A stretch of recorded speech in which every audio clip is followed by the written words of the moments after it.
Olá, terceiro ano! Bem-vindos a mais uma aula de redação, lá na apostila de número 8, aulas 55 e 56. Revisar o texto. Recursos de linguagem. Lá na página 206 da apostila de vocês, nós iniciamos com o ato de redigir. E nós temos lá a ilustração de dois manuscritos. Um de Allan Poe e o outro que é original de Guerra e Paz, do romance de Tolstói. E uma citação de Theodor Adorno, que disse assim: nenhuma correção é demasiado pequena ou fútil para não se dever realizar. Entre 100 alterações, cada um isoladamente poderá parecer pueril ou pedante. Juntas, podem determinar um novo nível de texto. Então, essa citação da Adorno vem bem a calhar nesta aula. O texto é formado por partes que se unem por meio de mecanismos próprios, como vimos ao longo de todo esse curso, de todo este ano. Qualquer objeto formado por pequenos componentes ou a falta de algum deles pode prejudicar o quê? O todo. Cada peça tem a sua importância e se determinada peças forem aprimoradas, o desempenho do conjunto pode ser muito melhor. Na sequência, nós temos o léxico, as escolhas e as combinações. E temos o que é precisão conceitual.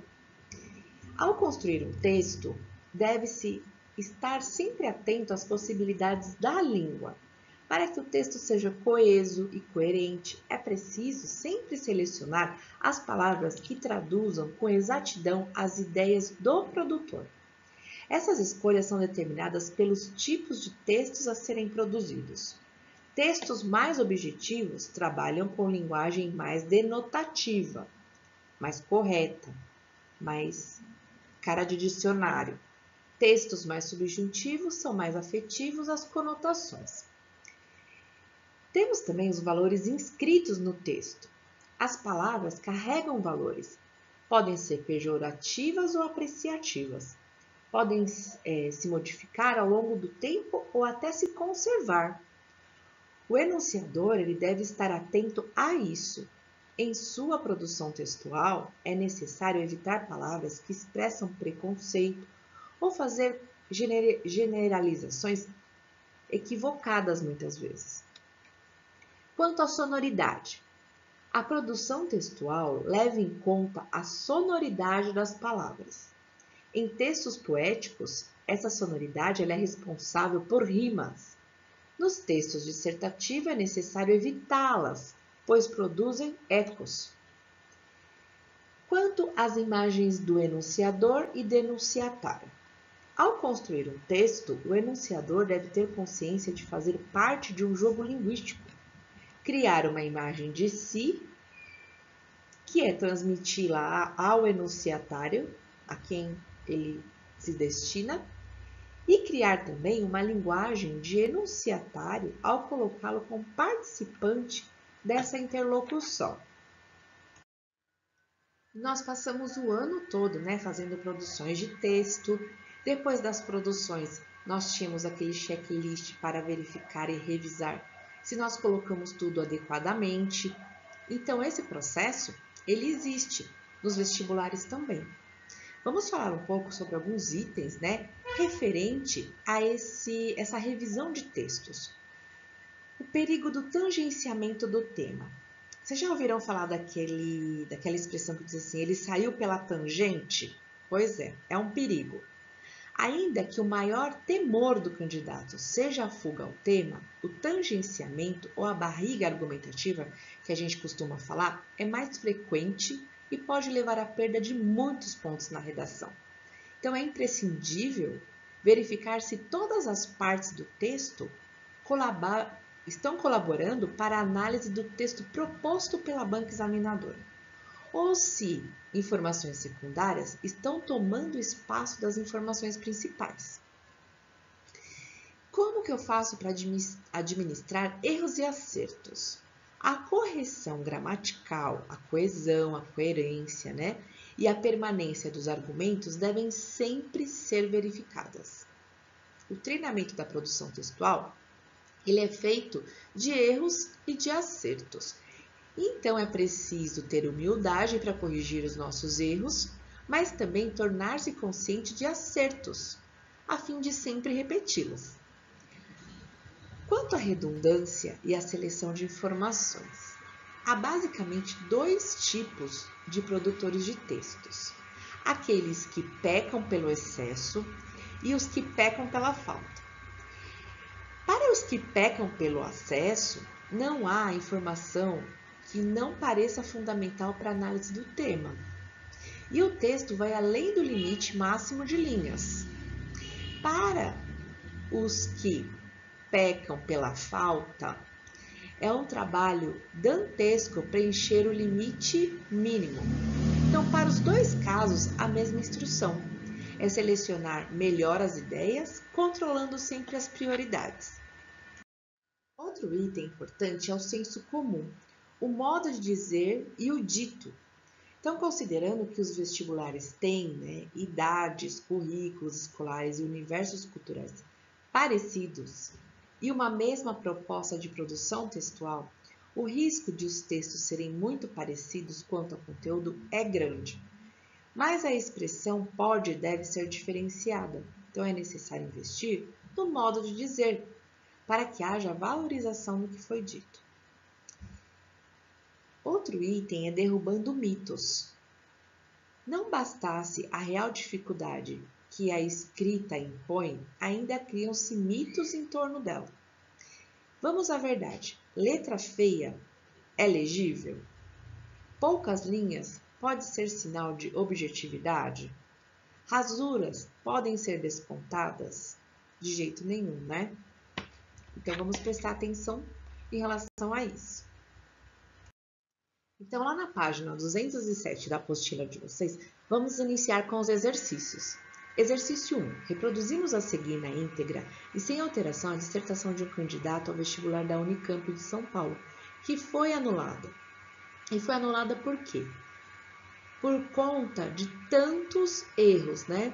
Falta de progressão temática, escolhas lexicais equivocadas como poluentes, esgotos, problemas gramaticais como margem escrito com J, de coerência.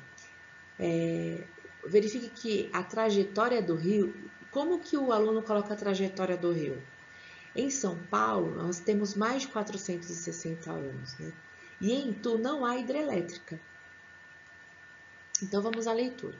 Transformações. Lamenta-se profundamente o estado crítico que se encontra o rio Tietê ao atravessar a cidade de São Paulo. O desenvolvimento e a industrialização usaram-no, jogando detritos, esgotos, substâncias tóxicas, matando aos poucos. Infelizmente, esse é o efeito das grandes cidades. Após 229 anos de fundação da capital, se percorrermos suas margens, desde o nascimento, ao passar pela Serra da Cantareira com suas águas frescas transparentes, nota-se com certo pesar que já não são mais puras, estão paradas, mal cheirosas, poluentes, infectando o ar, causando danos, tristeza e certa nostalgia. E ele continua: ao sair de São Paulo, suas águas mortas passam por Santana de Paraíba, região dos Bandeirantes, indo a Pirapora do Bom Jesus, onde, escondido sob efeito de espumas ocasionadas por detergentes, são impressão de flocos de neve, principalmente em Cabreúva. Ao chegar em Itu, transforma-se em uma usina hidrelétrica, parecendo um lixão, pois nada é reciclável. De latas de refrigerante a restos putrificados de animais mortos, absorventes, chora-se baixinho. Torna-se navegável em Piracicaba quando com hidrovia através das eclusas, principalmente em Barra Bonita. Aí renasce e suas águas voltam a ter transparências, premiando aos pescadores que se deliciam em um dia de domingo. Parabenizar os responsáveis pela realização de obras visando salvar o Tietê é o primeiro passo. Mérito maior a ser reservado para os que trarão águas limpas ao paulistano, ressuscitando-o, dando esperanças a essa sofrida população de poder respirar oxigênio, perceber através dos raios solares o saltitar dos lambaris dourados. Enfim, milagres ainda existem. Então, é possível notar que há nesse texto vários problemas gramaticais de coesão, de coerência. Você fará o papel do corretor dessa redação, identificando os equívocos, né? E aí vocês vão apontar, fazer os apontamentos e as correções nos espaços entre as linhas dos textos. Exercício 2. Tomemos como exemplo dois jornais de um mesmo grupo, o Globo e o Extra. De um mesmo fato, o assassinato do médico Jaime Gold, que pedalava pela área de lazer da Lagoa Rodrigo de Freitas, no Rio de Janeiro, no início da noite de terça-feira, 19 de maio deste ano de 2015, esfaqueado nos braços e no abdômen por dois rapazes que levaram sua bicicleta. Apesar de ter sido socorrido por um médico que também se exercitava no local e levado ao hospital, Gold morreu na mesa de cirurgia durante a madrugada. No dia seguinte, policiais militares prenderam dois suspeitos de terem cometido esse e outro crime semelhante no dia anterior, no mesmo local. Vamos às manchetes. Considerando o auditório, o leitor ou público-alvo a que se destinam os dois jornais, notam-se, além da presença de diferentes formas de dizer, análise, discussões e interpretações diferentes do mesmo dado de realidade. Como você justificaria essa afirmação? Bem, nós temos aí, em O Globo, o jornal destinado a classes de maior poder aquisitivo, vemos na manchete de capa que anuncia a detenção do suspeito da morte do médico. O destaque é o fato de o menor ter 16 anos e ter cometido 15 crimes. A foto do menor, cabisbaixo, de mãos algemadas, sendo conduzido pela polícia puxado pela gola da camisa. O menor é visto como o agressor, o elemento socialmente perigoso que pareceu escolher a vida de crimes. Agora, já no jornal Extra, jornal mais popular do grupo, publicado no mesmo dia, lemos na manchete de capa 2 tragédias antes da tragédia. Sem família, sem escola. A foto é exatamente aquela publicada no jornal o Globo. O menor é colocado como vítima de uma sociedade que exclui e não fornece oportunidades para que ele tenha uma vida melhor. E isso é uma tragédia que o levou a outra tragédia. Então, são dois jornais, o mesmo grupo, o mesmo fato, a mesma foto. Manchetes que apontam para diferentes formas de se ver o mundo, apresentando valores e opiniões muito diferentes. Segundo o texto da apostila, responda às questões. A. Qual é a imagem do enunciador criada no texto? Qual é a imagem do enunciatário? Justifique sua resposta. Getúlio se coloca como mártir, salvador, defensor dos humildes. O povo está indefeso, precisa de alguém que o salve. Tenho lutado mês a mês, dia a dia, hora a hora, resistindo a uma pressão constante, incessante, tudo suportando em silêncio, tudo esquecendo e renunciando a mim mesmo, para defender o povo que agora se queda desamparado. Nada mais vos posso dar, a não ser o meu sangue. Se as aves de rapina querem o sangue de alguém, querem continuar sugando o povo brasileiro. Eu ofereço em holocausto a minha vida. B. Quais os expedientes linguísticos utilizados para a criação dessas linguagens? Comprove sua informação com trechos do texto. Nesse texto destinado à nação, Getúlio se vale tanto da função emotiva da linguagem, ao abusar da subjetividade proporcionada pelo uso da primeira pessoa, quanto da função apelativa ou conotativa, ao inserir por meio do pronome vós o enunciatário dentro do seu discurso. Um trecho que ilustra isso é: lutei contra a expoliação no Brasil.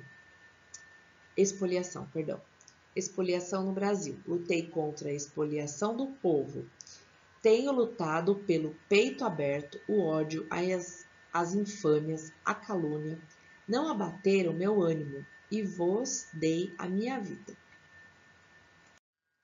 Exercício 4 do Enem. Até quando?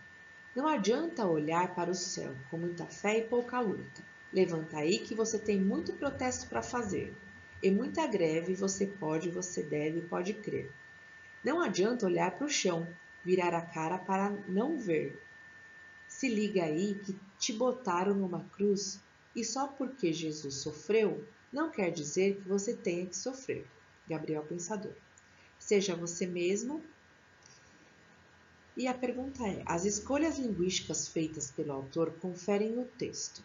Alternativa D de dado, espontaneidade pelo uso da linguagem coloquial. Exercício 5 da FUVEST. Você é um horror. E você é bêbado. Mas amanhã eu tô bom. Ilusão sua. Amanhã de ressaca, vai olhar no espelho e ver o alcoólatra machista de sempre.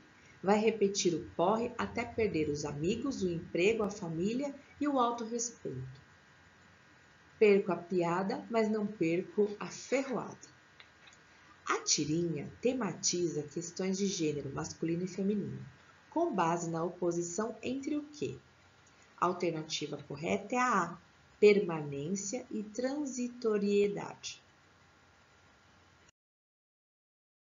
Muito obrigada pela sua participação. Nos vemos então na nossa próxima videoaula de correção desses exercícios, ok? Um abraço carinhoso e até!